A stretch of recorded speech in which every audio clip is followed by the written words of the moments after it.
Okay, that is actually a bit crazy. All these 4 boxes here containing the same model of battery.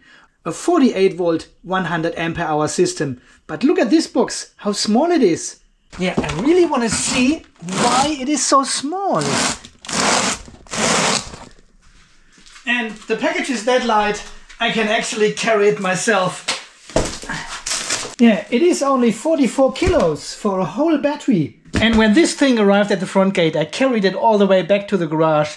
And I thought, it is fairly heavy, but it can't be a battery. I cannot carry a battery all the way. A battery is heavy, it is big. You need a trolley to carry it. But this one here, only 44 kilos. How is this possible? Guys, welcome back to the off-grid garage here in sunny and hot. Well, the location here has actually sparked a bit of a discussion lately, and there's a bit of confusion going on where I actually am. Is it Austria? Is it Argentina? Antarctica? Australia? Alemania? But we all know it is, of course, Albania. I mean, there's no doubt about it. So, welcome back to the show, welcome back to another exciting video, today with a very special battery review. Oh, I'm very excited to show you what's in this box. I haven't seen it myself, so let's open it. And it says here, please, bitte das Paket nicht werfen, vorsichtig behandeln, um Schäden zu vermeiden. Yeah, and there's a reason why this warning is in German. Alright, ladies and gentlemen, welcome to the Thor 5000, made by Gobel Power, designed and engineered by Autarke Energieversorgung in Germany. This is the first battery which is designed and developed in Germany, but built from Gobel Power. And it's a 5 kilowatt hour, 51.2 volt, 100 ampere hour lithium iron phosphate battery in a very, very compact design. And this stainless steel. And it fits perfectly on this little tower here.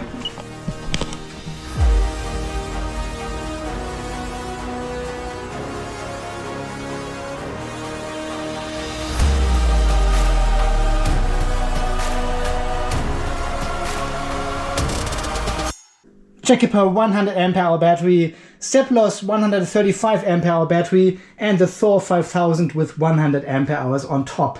Wow, and look at the design. It has a JK Inverter-BMS obviously inside, on-off button, double 8mm terminals.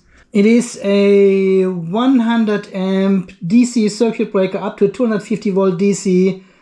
I cannot see the braking capacity on this breaker. Apparently it has a 20 kiloamp braking capacity, which should be enough for this battery. Man, look at this design. It has this dark blue color. You can get these boxes here in 5-6 different colors. Looks very nice. And how slim it is. What are we talking about here? 130 millimeters, 135 millimeters. While the JK 100 ampere hour battery, which is comparable, has 180 millimeters. And here, that's the 100 ampere hour battery. Look at this where it ends. It's the same length, but so slim. And here, I need to show you this. They printed the whole data sheet of this battery on the side of the box.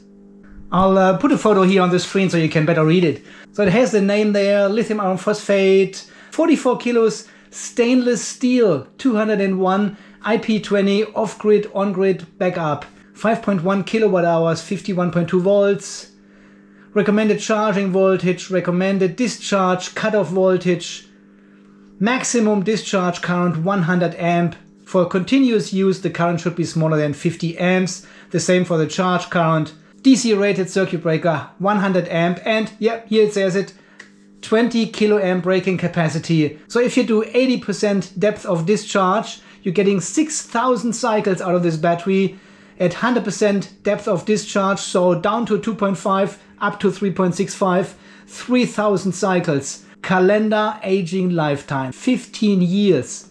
And here on the other side it says BMS battery management system and protection. It's a JK Inverter-BMS 100 amp with a 1 amp active balancer, the version 19. Obviously it has CAN and RS485 communication. 16 batteries can be paralleled, or up to 32 if you put the new firmware 19.31b on these devices, up to 32 batteries of this size. Programmable relay, yeah, that's all included in the JK BMS, 1 amp. Remote monitoring, Victron Energy via M Portal, for example. Designed by Raphael Hoffmann from Germany, produced by Gobel Power Energy, gobelpower.com. And because this is a brand new battery on the market, Gobel Power is offering you a 30% discount on this battery, but more about this later. Let's open this up first and see how this is possible to fit the same amount of batteries inside a much smaller box. Alright, let's have this first impression together and see how it looks like inside. Big epoxy sheet in the lid, nice. Alright, and there's still a lot of space. They could even make this battery smaller. And the first thing which catches my eyes, how beautiful this cable management is. All the balance cables are wrapped with this black material and zip tied to these rails going across the batteries. And because the batteries are orientated this way, we don't have a traditional compression plate here at the front where the BMS sits, because the compression needs to be done from this side, right? But I think we have a bit of compression or a fixture, which is exactly what the battery manufacturers are asking for, with these screws and these rails. Yeah, they are clamping all these cells together. I can see epoxy sheet in between the cells. Very good. Epoxy sheet here on the side, in between, at the back. We've got 4 temperature sensors. They are glued with some sort of silicon here on top of the batteries. We've got flexible bus bars. The flexible bus bars are optional. Usually this battery comes with welded bus bars. And this is for a specific reason. They want to keep the internal resistance and therefore heat loss as minimal as possible. And as always with Gobel Power, the batteries are numbered, and you can look up these numbers online and see the history of this cell. When it was manufactured, when it was tested, all the information are in the Gobel Power database, so that's pretty cool. Yeah, that looks amazing. Here at the front we've got flexible bus bars connecting the BMS back to the battery. I don't know if this is actually a 100 amp JK BMS. It looks like a 200 amp JK BMS. It has 2 terminals. Usually the 100 amp BMS has only 1 terminal. We've got the communication board here. And these cables are looking a bit messy in comparison to the rest of the battery. So I think they could have done a bit better job to organize these cables in here. So I can do it already with my hand and it looks much better. These ones here as well. I must say I'm not a big fan of this bus bar here. This looks like it is a bit short and is just forced in. This connects the battery positive to the circuit breaker. Yeah, look at this here. I think someone f***ed this one up here and still put it in. It needs to be a bit longer and runs nice and parallel and then comes down in a right angle. And the same with this one as well. It is a bit wedged in and is touching the bottom of the battery box, which I'm not a big fan of. I've seen what they have done. This is one bus bar coming from the BMS all the way and then goes across here, these 2 terminals at the front as well. Are we looking here? Yeah, that's the same here, coming from the circuit breaker. This does not look right. It is a bit forced in, so the folding of this bus bar looks terrible. So as you have seen here, all the terminal nuts, they have a blue marker there. So this is all torqued and tightened and checked. And we've got the same here for these screws as well. Nothing on the terminals of the BMS though. And I cannot see anything here for these screws on the positive. So there are a bit of quality issues here at the front. For me it looks a bit rushed. Everything is nice and perfect up here. And then this design here I don't like this. It could be that this battery is one of the earlier models and that everything they are producing now looks a lot cleaner here in the front. Wow, look at these terminals. They are very, very close to the lid. So this epoxy sheet is actually not a feature. It is a necessity. Because of the thin design of this battery here, they are very, very close to the metal lid. But with this insulation material here in the lid, it is all good. And in fact, if I move this bus bar, look at the battery cell. So it is actually not compressed. This design is only a fixture. And what have they done here? Negative. This is cell number 1. Then cell number 2. They're going in a snake back and forth. That's why we have the terminals on each side. So let's see what we have. So this is version 19.16 installed on this machine. That's a very old firmware anyway. Power on times 9 times, 3 days and 60 minutes the battery was on. Just want to have a quick look at the situation here. 3.32 volts and the BMS shows 71%, which would be very high. Down here we've got the balance via resistance. This all looks very consistent, very good. And a quick look at the settings. 16 cells, 100 ampere hours, 10 millivolt deviation. We are balancing at 3.4 volts. I would set this one to 3.45. RCV 3.48 volts. We are going a little bit higher than we usually do. State of charge 100% voltage is at 3.45. Undervoltage protection at 2.5. Power off at 2.49. Continuous charge current 100 amps. Discharge as well 100 amps. Here are all the temperatures. Oh, there's a big bug here. We are allowing charging up to negative 20 degrees with this battery. See there, charge under temperature protection negative 20. We cannot charge this battery at negative temperatures at all. So this needs to change. Okay, RCV timer half an hour for the absorption. And then we fall back to 3.4 volts per cell as a float voltage, which is a tiny bit high for my tastes. I would set this one to 3.35 because 3.4 volt is not the natural rest voltage of these batteries. They are going a little bit further down if you fully charge them and leave them. But yeah, at the end it's just a setting. It is not unsafe. It is just not optimal, I would say. So this is what comes in the box as well. There's a sticker for the JK BMS, network cable and relay terminals. Got an RS485 to USB adapter to upgrade the firmware on the BMS. We've got about a meter of 16 square millimeter silicon cable with 8 millimeter ring lugs. The terminal covers. And we've got 4 brackets here to stack up these boxes. And there are some angle brackets as well if you want to mount these batteries inside a server rack. Alright, let's see if we can scan one of the QR codes here of one of the batteries. Oh yeah, it did already. Oh, okay, we've got Rept cells in here. Lithium iron phosphate, capacity unknown. They are from August 25. Not much information here actually. But that's interesting that we don't have EVE cells but Rept cells. I mean, why not? They have very good quality as well. So I'm just using Google Translate here to see what the breaker actually says. EC in DC circuit breaker. Not much information there actually. It doesn't say anything about 20 kiloamp breaking capacity. Maybe it is. I don't know. I don't have the specs of this breaker. So with the Thor 5000 we've got 2 grounding points. One is on the left and the other one is here on the right. That's pretty handy. And from the design you can also see that if you connect your terminals to other parallel batteries, yeah, it is not covering or obstructing any of your connections or the circuit breaker or the power button. This is all out of the way. Well, if you have a look here at the JK batteries, for example, yeah, the cables are always covering the display or the connection ports of the BMS, or here even the circuit breaker if you have a cable running down here. So that's not good design actually. This is much better, much clearer. Everything is in the middle and the connections are left and right. But yeah, when they contacted me first and asked if I want to do a review and show this one of the channel here, because of the stored energy, it's a 5 kilowatt hour battery only. And I mean, we are talking about 35, 37 kilowatt hours now in one battery box. And here we have a tiny battery with 5 kilowatt hours. But from a pure handling perspective, it is so lightweight, it is unbelievable light. And if you stack 4 of them up, you've got 20 kilowatt hours. You can get an optional wheelbase for them. And then you use these brackets here. Yeah, that's what these 4 screws are for. The front ones are for the angle bracket if you want to mount it into a server rack. And the ones further back are for these stacking brackets. So you basically put this one under the battery. Yeah, and then you got this pin here on the top, and the next battery just stacks in like this and sits on top. This gives you actually a bit of space in between the batteries as well, probably like 20-25 mil. So you get a bit of nice airflow in between the batteries as well. And here on the other side of the box, you've got 2 QR codes.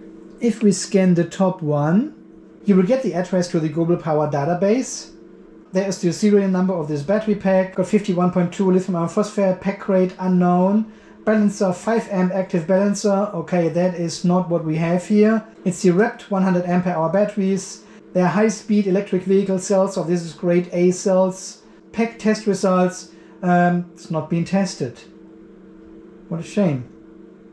Okay, and then we have all this cell information which are in this pack. So you can see the cell ID 44, 124, 131. That's cell number 1. Cell number 1, 44. That's 124, 131. Yep, that's there. 137, 140, and so on. So all the cells are correctly matched in this database. And you also get the QR codes of each of the cell. The tested capacity for each of the cell, 103.8. Look how well they are matched. That is unbelievable. Then we've got the open circuit voltage 1, the internal resistance, the thickness, and the test date. So there you go. All the information are here. And I think when you scan the second QR code, it is just the serial number. Yeah, that's just the number of the ball box. So you can copy this and paste this into the Gobel Power database manually, and it will give you the same results. Okay, my friends, let's connect this battery somehow to the system here and charge it fully up, and then we do a full capacity test. Because Gobel Power hasn't done one, we will do one right now. So I've now connected the charger, and we can already see that at 55.2 volts set voltage here at the charger, the current is actually already tapering off under 17 amps. The JK BMS says. So the battery seems to be fairly full, and all the cells are over 3.4 volts now. So 73% the BMS claims could be actually true, which is very unusual because usually batteries are only at 25-30% state of charge when they are shipped. I never had a battery charged up this high. So my friends, we are now reaching 55 volts with this battery, 55.1 the BMS says. Up the voltage a little bit here on the power supply to 56 volts just to keep the current high. Otherwise we would have a far lower current and the recharge would take forever. So the BMS has just reset a second ago to 100% state of charge. That is all working fine as expected with the JK BMS. And we've got a deviation across the whole pack of 24 millivolt. The balancer is already running, as you can see, but all these 16 cells are very consistent, so they are very close together. There's not much deviation at 55.2 volts, what we have reached now.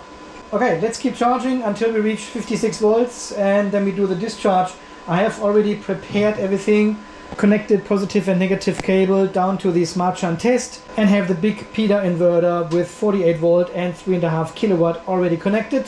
And I think we will use this power supply to inject the energy back into the main system, because we want to discharge this battery with 0.2 C only, so it's only 20 amps, which is around 1 kilowatt, 1.1 kilowatt, and this is exactly what this one can deliver. And we can fine adjust it to actually reach this 0.2 C. Alright my friends, we are now at 56.77 volts. We are still charging with 3.8 amps. And you can see down here the cell voltages are all over 3.55 volts, except cell number 8 and cell number 15. In fact, number 15 is actually very, very low. It's under 3.4 volts still. Balancer is running. We've got 171 millivolt deviation now. So this is a bit of an imbalance in this battery. It's a bit of a shame considering they were all so well matched in the database, right, with all the same capacity and everything, but the battery doesn't seem to be 100% top balanced. Otherwise we wouldn't see cell number 15 being that low. So it will take a while for this cell to catch up. There might be a few ampere hours missing, so it could take hours until this cell is catching up. We leave this all running as it is at 57 volts of the charger. And I'll check back in from time to time and see how far we are. But it may take a while until this battery pack is fully top balanced. Many hours later. Alright my friends, so we are now at 100% and 57.5 volts. We are still charging with 340 milliamp. Let's have a look what's going on with the cells. So cell number 15 has now caught up. We've got 9 millivolt deviation here. Balancer is off because we are under 10. Now it kicks in again for a second. But everything seems to be fine and well balanced. Yeah, cell number 15 is still the lowest. I think we can go maybe to... I mean, nobody will ever charge the battery to 58.1 volts. That is totally... But nothing is peaking. What is the highest? 3.62 volts is the highest now. Alright, I think this battery is fully charged at 58 volts and we can start the discharge test. Just want to have a quick check at the smart shunt test. So if we go into battery, I have set this one already to 100 ampere hours. That's all cool. And the shunt has already reset to 100% as well. The history should be on 00000. Yep, that is all reset. That is all good to go. All right, let's turn on the inverter. And we should see the standby power of the inverter and the power supply now, which is 40 watts. That's fine. All right, power supply is now connected to the DC bus of the battery shelf. 58, it doesn't really matter because we are not fully charging the battery anyway. Just so people don't get confused, we are charging to 55.2 volts with 21 amps. We set this one a bit lower at the beginning and see how we go. We go to 5 amps only and turn it on. So 5 amps now going from the power supply to the DC bus here. Yep, the smart shunt shows these 5 amps. And let's have a look at the JK. Yeah, negative 5.78. Let's increase this to 15. Yeah, you want to get roughly 20 amps out of this battery, so 0.2C. Here, 21 amps, that should be fine, right? Let's have a look what's going on with the cells here. 8 millivolt deviation, but we are still at a fairly large high. Oh, voltage has come down to 53.8 already. All right, I think this starts our discharge test now. Smart shunt confirms 1.1 kilowatt going out of this battery, 21 amps. All right, I guess I'll see you in a few hours when the battery gets low, and then we have a look what's going on with the battery and the BMS and how much ampere hours and energy we are getting out of the Thor 5000 from Autarke Energieversorgung in Germany. Made by Gobel Power. So while we are waiting for the discharge, I can tell you a bit of a story. Last night I got in contact with Raphael in Germany as well and said, look, this is the situation I have found in the battery. These are the bus bars. They're all stretched, and this is probably not how you have designed it. There are some marks on the screws missing, and so on and so on and so on. And he looked at it and said, what the fuck? What have they done? So the story behind this battery is basically, as I told you before, usually this battery is a complete welded battery. Yeah, all the bus bars are welded, everything is welded. You can see these holes here underneath, over there, and there on the positive as well. This is usually, I put a photo here on the screen. This is usually where one of these red standoffs, these isolators, sits on, and then you have an angled bracket going up to the battery and connecting your flexible bus bars to the battery. Yeah, so it takes away the whole stress of having such a long bus bar as a lever, because the battery is only connected to these isolator points left and right. And because he knew I'm not a big fan of these welded bus bar, he asked Gobel Power to take out the whole battery cells and replace them with ones with welded studs and flexible bus bars. And this is exactly what they have done, yeah? They took out the whole battery pack and replaced it with welded studs and flexible bus bars, which may be an option in the future if there is enough demand, if enough people ask for that. Otherwise, all the cells will be welded with aluminium bus bars, which have this little hump in the middle as well, so they stay flexible if these cells need to compress and extract again. Yeah, and they basically just reused the existing bus bars from the previous installation with the welded bus bars. And you can see this clearly here. This one is actually stretched over this way. But if we take this connection point and put it on an isolator over here, this bus bar will be perfectly nicely bended down to the circuit breaker. Also here, these two terminals, the negative terminals, they are not connected via the bus bar itself anymore. There will be a massive copper solid bus bar connecting these two terminals, and then the flexible bus bar from the BMS will be connected to this solid bus bar. So thankfully this is actually not what you will get. This is just more a prototype. They changed this in the last minute, and they didn't really do a good job with the flexible bus bars here in the front.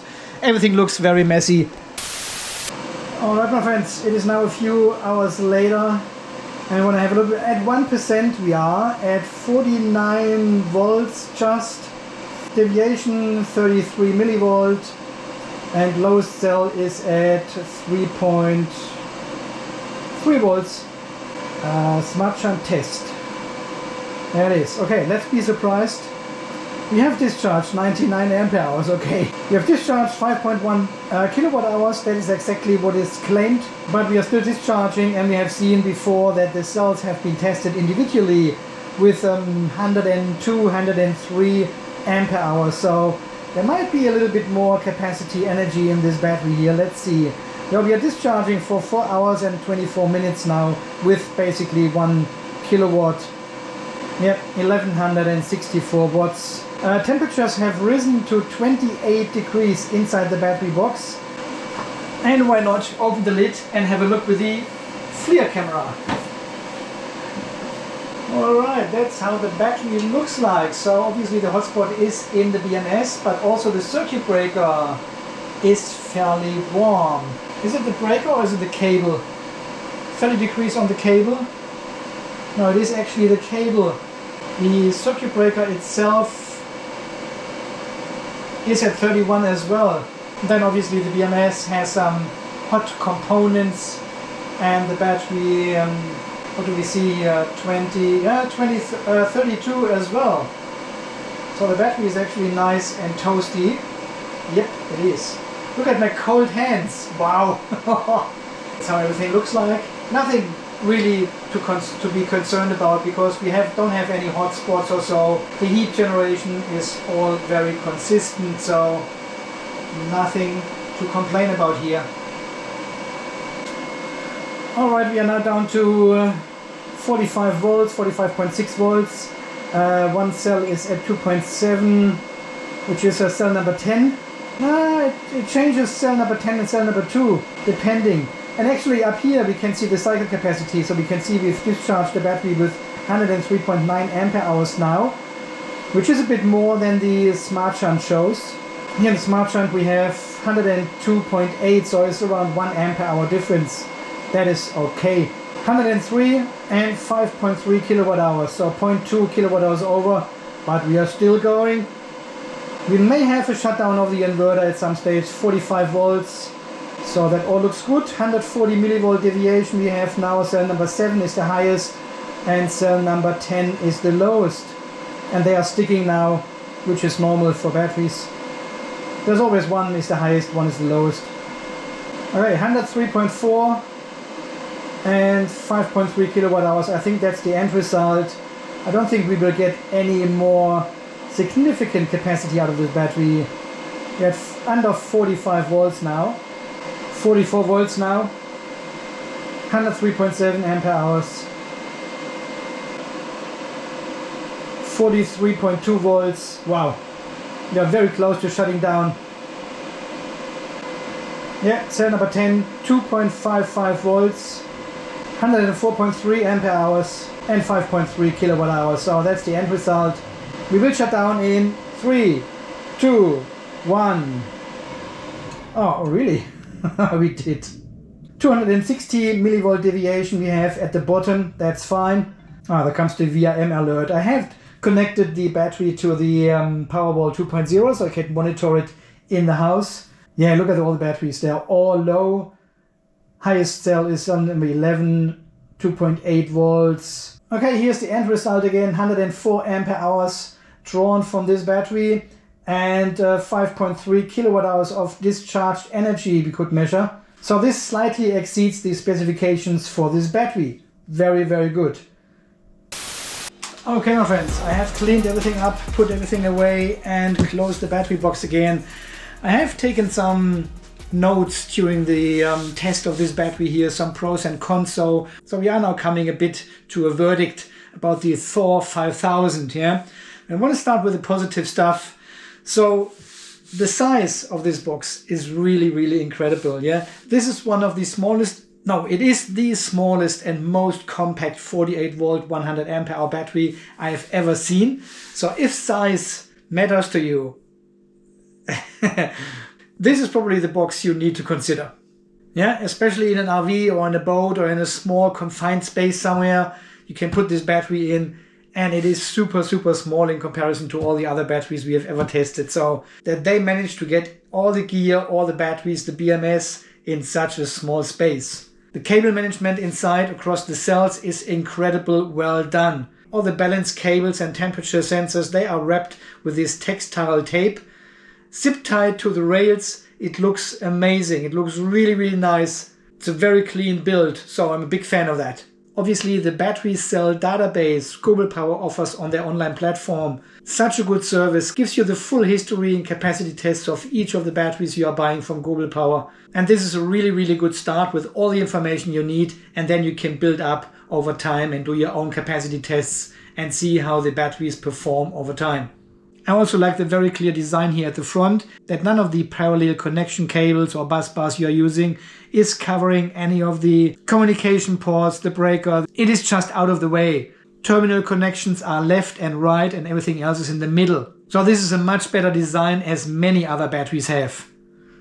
Alright, I think this concludes the positive stuff about this battery. Let's talk about the negatives I found. So the compression inside is not really existent. As we have seen, the cells are installed in an orientation where a compression plate doesn't make sense. And if this does matter for you, depends on the application. Because we all know, missing compression of batteries does not increase the longevity of them. Yeah, these cells have an incredible cycle count of 6,000, 8,000, 10,000 cycles now, and you will never ever use them up. The battery will just die from calendar aging. And as it's printed here on the box, yeah, this one has a calendar aging of 15 years. So this is the expected lifetime of such a battery. And you will never do 6,000 or even 8 or 10,000 cycles in 15 years. Yeah, 6,000 cycles in 15 years means 400 cycles a year. 400. This is more than one cycle per day. And this is only when you calculate with 6,000 cycles. So from this perspective alone, compression of this battery does not make a difference at all for you. But if you are using this battery in a mobile application, in a boat, in an RV, carrying it around because it is so lightweight with 44 kilos only, I probably wouldn't recommend this battery here because of the missing compression. Yeah, the loose fixture we see in this battery here allows the cell to move back and forward a little bit, and this could end quite badly if you use such a battery in a vehicle. But I think this battery is mostly designed for stationary applications, for solar storage. But the sheer size, dimensions and weight makes it a perfect candidate to use in mobile applications as well. So therefore I put the missing compression of these battery cells in the negative section of this verdict. Then in this battery we don't have a fuse. Do we need a fuse? We've got a 100 amp DC breaker here. I mean, there's so much space in the front, we could do with a fuse. We've seen other manufacturers now, they go over and put a fuse as well as a circuit breaker in these batteries. Yes, these are larger batteries, 280, 300, 628 ampere hours. But at the end it doesn't really matter. I think a breaker and a fuse is now almost standard for these batteries. What else do I have? The settings in the BMS were not optimal. Yeah, for example, we had the balanced start voltage with 3.4 volts set, and we should not start balancing before 3.45 volts. And then of course the not only annoying and unnecessary but also dangerous setting of setting the under temperature protection for charging to a negative 20 degrees. If you charge this battery at negative temperatures, you may destroy it. Yeah, and then of course we need to talk about these flexible bus bars in the front here. I mean, what were they thinking sending me such a battery? Gobel Power knows exactly how picky I am with this stuff. Yes, I know they sent me this battery because they changed it in the last minute from a welded battery cell design to a screw terminal design. And yes, I like screw terminals more than welded terminals, but these companies need to stop sending me stuff I may like and start sending stuff they actually have and sell. It is nothing worth to ship such a battery if it is not exactly the same as you would get if you buy one. And as we know, this is not solely a Gobel Power problem. We have seen this with Yeshiyoung and Seplos and Eel Battery as well. All of them have sent me products and then changed the design again, or apologizing afterwards for not sending the right parts or a pre-production model. And with all this gear we are testing here, it is not about being the first to churn out as many of these products as possible. At the end, the quality and consistency of these products is what attracts customers and holds them in the future. Yeah guys, let me know what you think about the Thor 5000. Is it really the God of Thunder's hammer, or is it just a rumbling from a far distant storm? At the end, we need to ask the question in which niche this battery actually fits. Does it actually compete with other batteries, 280, 300, 350 or even 628, 650, 670 ampere hour batteries? Or is this playing in its own class and has its right to exist. As always, guys, all the information about this battery are in the video description. Yeah, Gobel Power is offering a 30% discount on this battery, which makes it very, very competitive, not only against other 100 ampere hour 48 volt systems, but also against 280 and even the 628 batteries. So with a 30% off, very, very competitive. So definitely check this out if you're interested. Guys, as always, thank you so much for watching. Thanks for all your amazing support here on the channel. A special thanks always goes out to all the donors who are buying me a SPET so I can calibrate more solar panels. Welcome to all the new subscribers. Welcome to all the new channel members. Thank you for your overall support. More videos are coming soon. Drop me a like, subscribe if you are new here. I mean, if you have watched until here and haven't subscribed, what on earth are you doing? Click this button, please. And until the next video, guys, you stay charged, stay safe, and thanks again for watching. See you then. Bye bye.